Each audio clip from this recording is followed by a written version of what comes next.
तो स्वागत है दोस्तों एक बार फिर से आपके अपने ही चैनल डेली न्यू हब में। तो दोस्तों आज की इस वीडियो में बात करेंगे women premiere league match number 13 के बारे में, जो कि खेले जाने वाला है रॉयल चैलेंजर्स बेंगलोर वुमेन और गुजरात वुमेन की टीमों के बीच में आज शाम को 7:30 बजे। और ये मुकाबला होने जा रहा है अरुण जेटली स्टेडियम, जो कि हमारे दिल्ली में ही है। तो दोस्तों आज की इस वीडियो में हम बात करेंगे इन दोनों टीमों के प्लेयर्स के स्टैट्स के बारे में, हेड टू हेड रिकॉर्ड के बारे में, वेन्यू रिकॉर्ड के बारे में, अरुण जेटली स्टेडियम की पिच रिपोर्ट कैसी रहने वाली है उसके बारे में हम बात करेंगे। बाकी कैप्टन और वाइस कैप्टन के आज के हमारे इस मैच के लिए कौन सेफ ऑप्शन रहने वाले हैं उसे भी हम डिस्कस करने वाले हैं। उसके अलावा आज की इस वीडियो में हम अपने लिए स्मॉल लीग और ग्रैंड लीग की टीम भी तैयार करने वाले हैं। तो दोस्तों आज की वीडियो आपके लिए बहुत इंपॉर्टेंट होने वाली है, इसलिए वीडियो को ध्यान से और पूरा देखना, ताकि आपके मन में इस मैच को लेकर के जितने भी डाउट्स हैं वो क्लियर हो सके। और उसके अलावा साथ के साथ आप आज के भी इस मैच में अपने लिए ड्रीम 11 टीम, मतलब एक स्मॉल लीग की टीम और ग्रैंड लीग की टीम भी आपको यहाँ पर मिलने वाली है। क्योंकि दोस्तों कोई भी मैच हो उसमें हमको दोनों टीमों के प्लेयर्स के स्टैट्स भी ध्यान में होने चाहिए, हेड टू रिकॉर्ड में उनका क्या परफॉर्मेंस रहा है उनके बारे में हमें पता होनी चाहिए, वेन्यू रिकॉर्ड के बारे में पता होना चाहिए कि वेन्यू कैसा है, पिच रिपोर्ट कैसी है, किसको फेवर करती है, ये सारी चीज़ें जब हमको पता होनी चाहिए तभी हम अपने लिए फर्स्ट रैंक ला सकेंगे। तो आज की इस वीडियो में मैं आपको यही बताने वाला हूं कि आज के इस मैच में हमारे लिए कौन इस प्लेयर्स को हमें पिक करना है, किसे अपनी फैंसी टीम से हटाना है, किसे कैप्टन बनाना है, किसे वाइस कैप्टन बनाना है, ये सारी बातें आज मैं इस वीडियो में डिस्कस करने वाला हूं। तो इस वीडियो को एक बार फिर से मैं कहना चाहूंगा कि आप ध्यान से देखिएगा, क्योंकि वीडियो अगर ध्यान से नहीं देखोगे तो आपको कुछ भी समझ में नहीं आएगा और बाद में आप लोग मुझसे बोलोगे कि भाई इसमें आपने कहा था कि फर्स्ट रैंक आएगी या अच्छे पैसे कमाओगे, इसमें अभी तक मेरा तो कुछ भी नहीं आया। तो देखिए ये आप लोगों की गलती होगी। अगर आप वीडियो को पूरा एंड तक देखेंगे तो मैं ये दावा कर सकता हूं कि आप इस मैच में भी अच्छे खासे रुपए कमा सकते हैं। तो चलिए इस वीडियो को स्टार्ट करते हैं और सबसे पहले जानते हैं कि इस वेन्यू में पिच का बिहेवियर कैसा रहने वाला है। दोस्तों अरुण जेटली स्टेडियम की अगर मैं बात करूं तो यहाँ एवरेज स्कोर 230 से 240 के लगभग रहता है। हाईएस्ट स्कोर यहाँ टोटल 132 बनाए गए थे, लोएस्ट स्कोर यहाँ 91 एक बार बनाया गया था। बाकी वेन्यू पर वुमेन T20 के स्टैट्स को अगर हम देखें तो यहाँ टोटल 6 मैच खेले गए थे, जिसमें बैटिंग फर्स्ट करने वाली टीम ने यहाँ एक ही मुकाबला जीता है और बैटिंग सेकंड करने वाली टीम ने यहाँ 5 मुकाबले विन किए। मतलब जो भी टीम यहाँ सेकंड बैटिंग करेगी उस टीम के जीतने के चांस सबसे ज्यादा रहने वाले हैं। अब दोस्तों देख लेते हैं स्कोरिंग पैटर्न को भी। तो दोस्तों यहाँ स्कोरिंग पैटर्न को अगर हम देखें तो 150 से नीचे का स्कोर अब तक यहाँ इसमें 6 बार बना है और 150 से ऊपर तक का जो स्कोर है अब तक इसमें बना ही नहीं है। तो कुल मिलाकर देखा जाए तो जो भी टीम यहाँ सेकंड बैटिंग करेगी उसके जीतने के चांस है। और एवरेज स्कोर की अगर मैं बात करूँ तो 130 से लेकर के 140 के बीच में ही रहने वाला है। उसके बाद दोस्तों अब बात कर लेते हैं यहाँ इस ग्राउंड पर रिसेंटली जो मैचेस खेले गए थे उनके बारे में। तो दोस्तों 30 मार्च 2016 को ऑस्ट्रेलिया वुमेन और इंग्लैंड वुमेन के बीच में मैच हुआ था, जहां ऑस्ट्रेलिया वुमेन की टीम ने पहले बैटिंग करते हुए 132 रन 6 विकेट के नुकसान पर बनाए थे, जबकि इंग्लैंड वुमेन की टीम ने सेकंड बैटिंग करते हुए भी सिर्फ 127 रन बना पाई थी और पूरे 7 के 7 विकेट ये अपने गवा बैठी थी। तो यहां भी अगर देखें तो फर्स्ट इनिंग में पेसर को 3 विकेट मिले थे, स्पिनर को 1 मिला था। सेकंड इनिंग में पेसर को 4 और स्पिनर को यहां 2 विकेट मिले थे। उससे पहले दोस्तों जो यहां मैच खेला गया था 26 मार्च 2016 को, वो हुआ था आईआर वुमेन के बीच में और ऑस्ट्रेलिया वुमेन के बीच में, जहां आईआर वुमेन की टीम ने पहले बैटिंग करते हुए 91 रन बनाए थे 7 विकेट के नुकसान पर, और ऑस्ट्रेलिया वुमेन की टीम ने सेकंड बैटिंग करके भी इस मैच को बड़ी ही आसानी से विन कर लिया था सिर्फ 3 विकेट के नुकसान पे। यहां देखें तो फर्स्ट इनिंग में पेसर को 5 विकेट मिले थे, स्पिनर को यहां कोई भी मदद नहीं मिली थी। फिर सेकंड इनिंग में पेसर को 2 और स्पिनर को यहां सिर्फ 1 विकेट मिला था। उससे पहले दोस्तों यहां 24 मार्च 2016 को जो बांग्लादेश वुमेन और पाकिस्तान वुमेन के बीच में मैच हुआ था, जहां बांग्लादेश वुमेन की टीम ने इस ग्राउंड पर पहले बैटिंग करते हुए 113 रन बनाए थे 9 विकेट के नुकसान पर, और पाकिस्तान वुमेन की टीम ने सेकंड बैटिंग करते हुए भी जो 1 विकेट के नुकसान पर इस मैच को विन कर लिया था। फर्स्ट इनिंग में पेसर को 2 विकेट मिले थे और स्पिनर को यहाँ 3 विकेट मिले थे। सेकंड इनिंग में पेसर को यहाँ कोई मदद नहीं मिली थी, जबकि स्पिनर को यहाँ 1 विकेट मिला था। उससे पहले दोस्तों यहाँ 24 मार्च मार्च 2016 को श्रीलंका वुमेन और ऑस्ट्रेलिया वुमेन के बीच में मैच खेला गया था, जिसमें श्रीलंका वुमेन की टीम ने पहले बैटिंग करते हुए 123 रन 8 विकेट के नुकसान पर ही बना पाई थी, जबकि ऑस्ट्रेलिया वुमेन की टीम यहां सेकंड बैटिंग करते हुए 125 रन सिर्फ 1 विकेट के नुकसान पे इजीली बना लिए थे।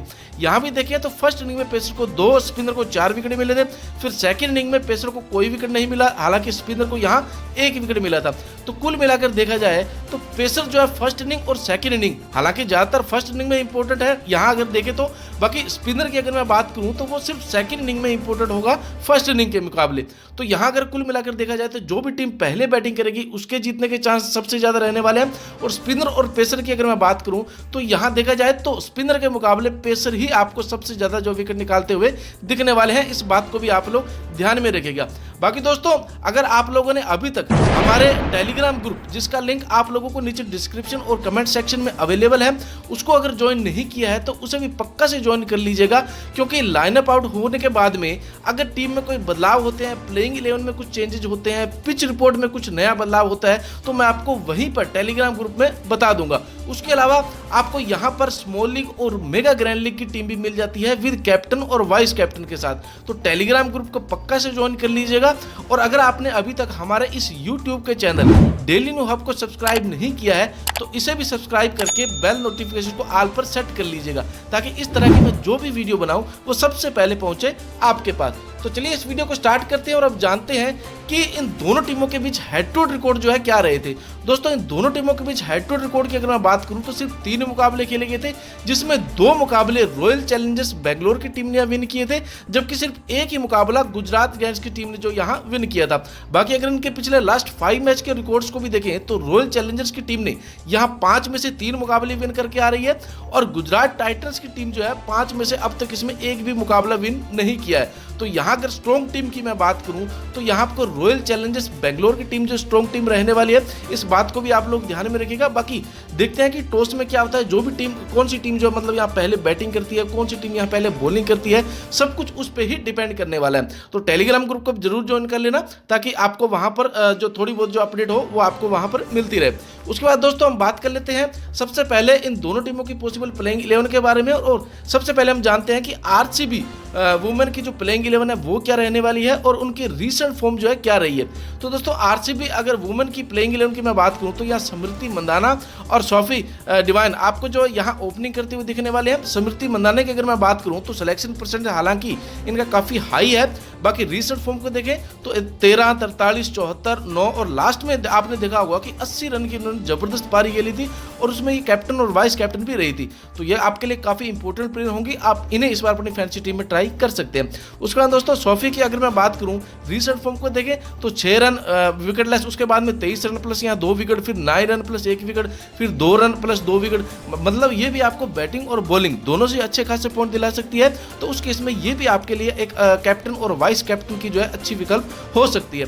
फिर दोस्तों हम बात करते हैं शोभन मेघना की। तो यहाँ अगर इनके रीसेंट फॉर्म को देखा जाए तो 53, 36, 36, 11 और लास्ट वाले मुकाबले में देखा जाए तो इन्होंने 28 रन की पारी खेली थी, हालांकि कुछ खास किए नहीं था, लेकिन इस बार पूरी उम्मीद है कि आपको कुछ अच्छा करते हुए देखें। ट्राई करना चाहो आप इन्हें अपनी फैंसी टीम में ट्राई कर सकते हैं। फिर दोस्तों बात करें एलजी पेरी की रीसेंट फॉर्म को देखें तो यहाँ इन्होंने 8 रन विकेट लेस, उसके बाद 23 रन नॉट आउट, यहाँ भी विकेट लेस रही थी, फिर 44 रन की जबरदस्त पारी खेली थी, यहाँ भी नॉट आउट हुई थी। हालांकि लास्ट वाले मुकाबले में इन्होंने 58 रन की जबरदस्त पारी खेली थी, काफी अच्छी फॉर्म पर रही थी। तो ये भी आपके लिए काफी इंपॉर्टेंट प्लेयर होंगे, क्योंकि ऑलराउंडर सेक्शन में रहती है, तो ये भी आपको बैटिंग और बॉलिंग दोनों से अच्छे खासे पॉइंट जो है दिला सकती है। फिर बाद में दोस्तों ऋचा घोष की अगर मैं बात करूं तो ये विकेट कीपिंग वाले सेक्शन में रहती है।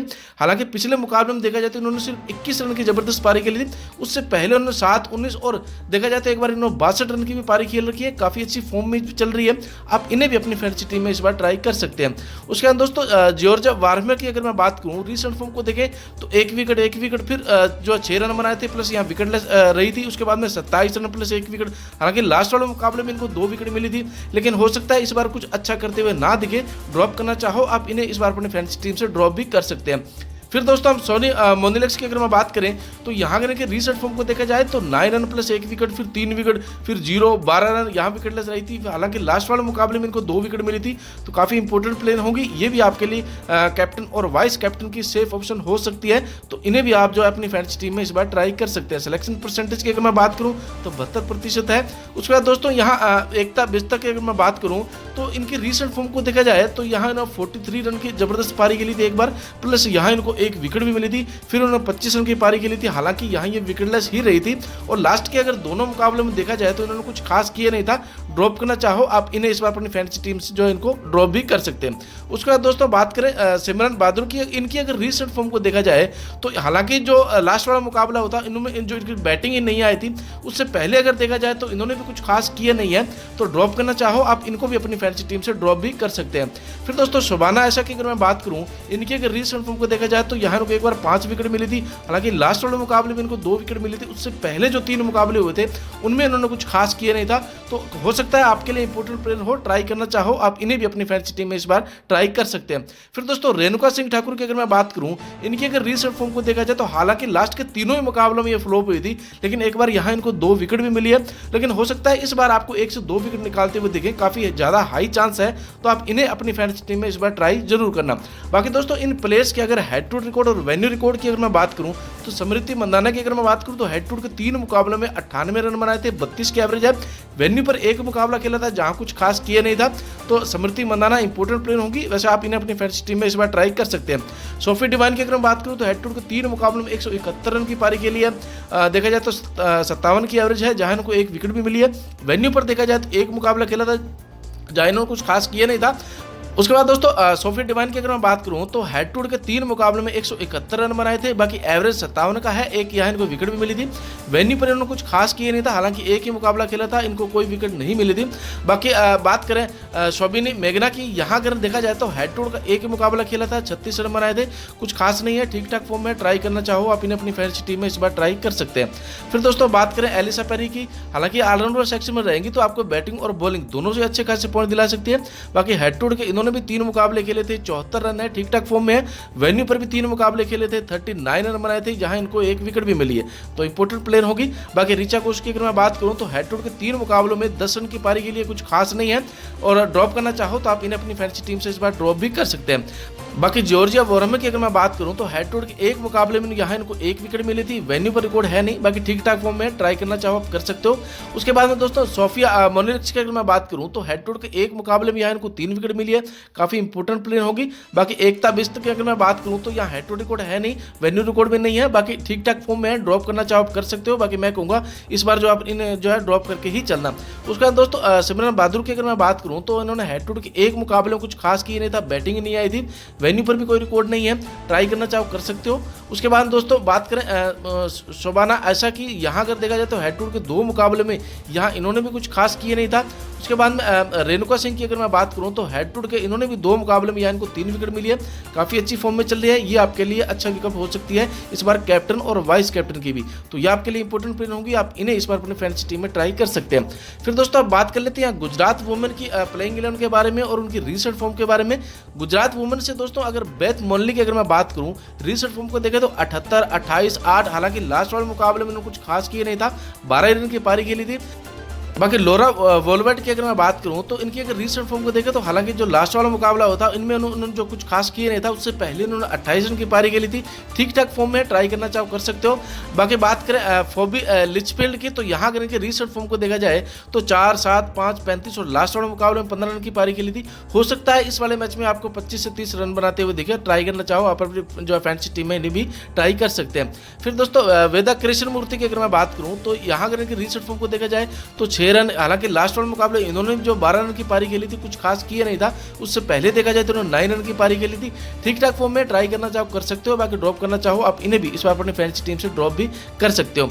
उसके बाद दोस्तों एस्लिंग ग्रैंडर की अगर मैं बात करूं, यहाँ अगर देखा जाए तो रीसेंट फॉर्म इनकी जब 15 रन की पारी खेली थी यहाँ विकेटलेस, फिर 7 रन की पारी जो खेली थी यहाँ इनको 1 विकेट मिली थी, फिर एक बार इन्होंने 30 रन की पारी खेली थी, हालांकि यह विकेटलेस रही थी, और लास्ट वाला मुकाबले में जबरदस्त 40 रन की पारी खेली थी, प्लस यहाँ इनको 2 विकेट भी मिली थी, तो काफी इंपॉर्टेंट प्लेयर होंगे, इन्हें भी आप अपनी फैंटेसी टीम में जरूर ट्राई करना, और हो सके तो कैप्टन और वाइस कैप्टन के भी अच्छे विकल्प हो सकते हैं। बाकी सिलेक्शन परसेंटेज इनका 97 है, तो मुझे नहीं लगता है कि इस बार ये कुछ अच्छा करेंगी, क्योंकि जब हाई सिलेक्शन परसेंटेज हो जाता है किसी भी प्लेयर्स का, तो वो मुझे लगता है कि वो डाउन ही होता चला जाता है। इसलिए आप अगर रिस्क लेना चाहो तो इन्हें जो अपनी फैंटेसी टीम से इस बार ड्रॉप भी कर सकते हैं। फिर दोस्तों आप बात करें डायलन हेमलता की, यहाँ करें कि रीसेंट फॉर्म को देखा जाए तो 19 रन की पारी खेली थी, फिर 19, फिर 3, 31, फिर जो 2 रन की पारी खेली थी। हालांकि लास्ट वाले मुकाबले में उनकी बैटिंग नहीं आई थी, लेकिन ठीक ठाक फॉर्म में ट्राई करना चाहो कर सकते हो।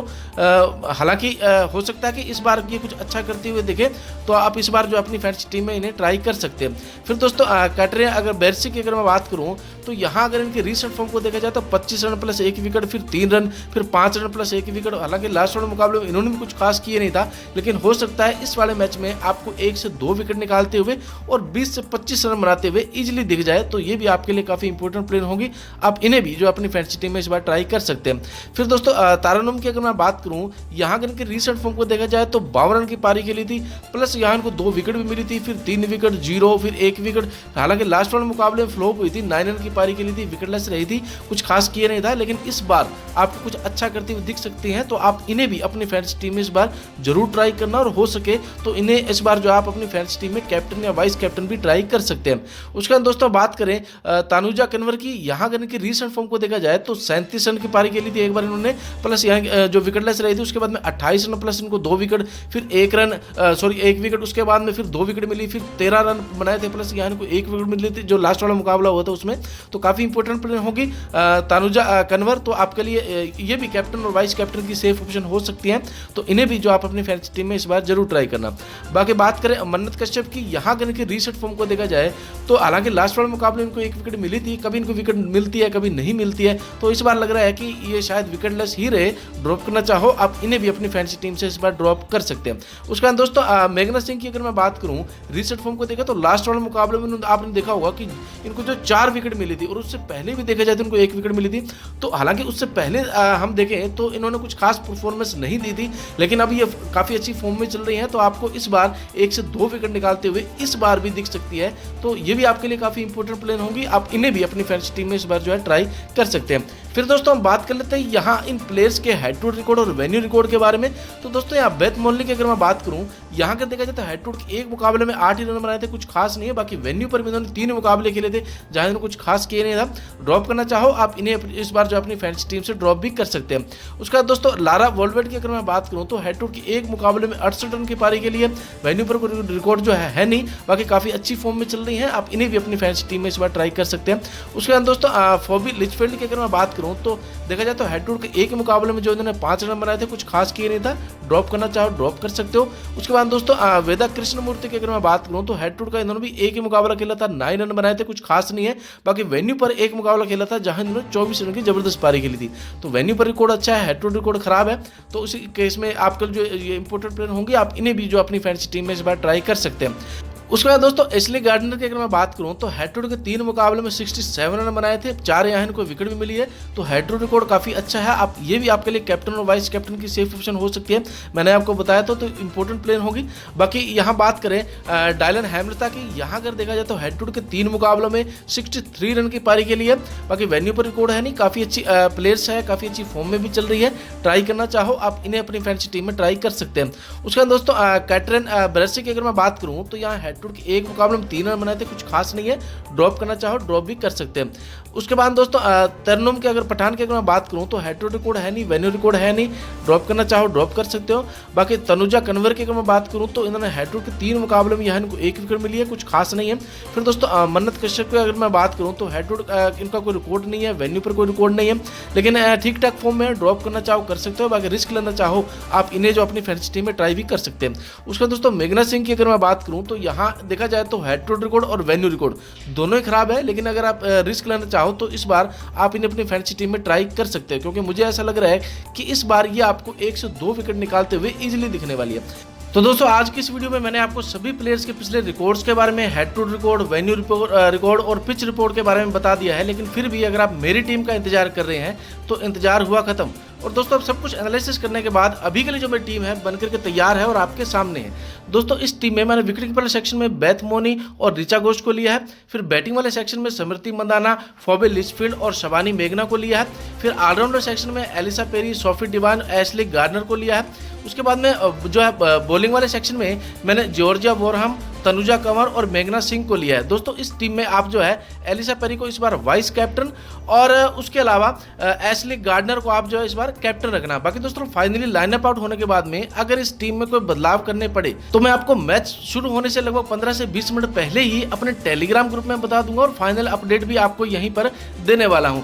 तो इस चैनल को सब्सक्राइब करने के साथ साथ आप हमारे टेलीग्राम ग्रुप को भी पक्का से ज्वाइन कर लीजिएगा ताकि आपको इस मैच की हर एक अपडेट मिलती रहे। तो मिलते हैं दोस्तों अगली वीडियो में, तब तक के लिए गुड बाय, गुड लक। उम्मीद है आज की वीडियो आपको अच्छी लगी तो वीडियो को लाइक और चैनल को सब्सक्राइब जरूर करना।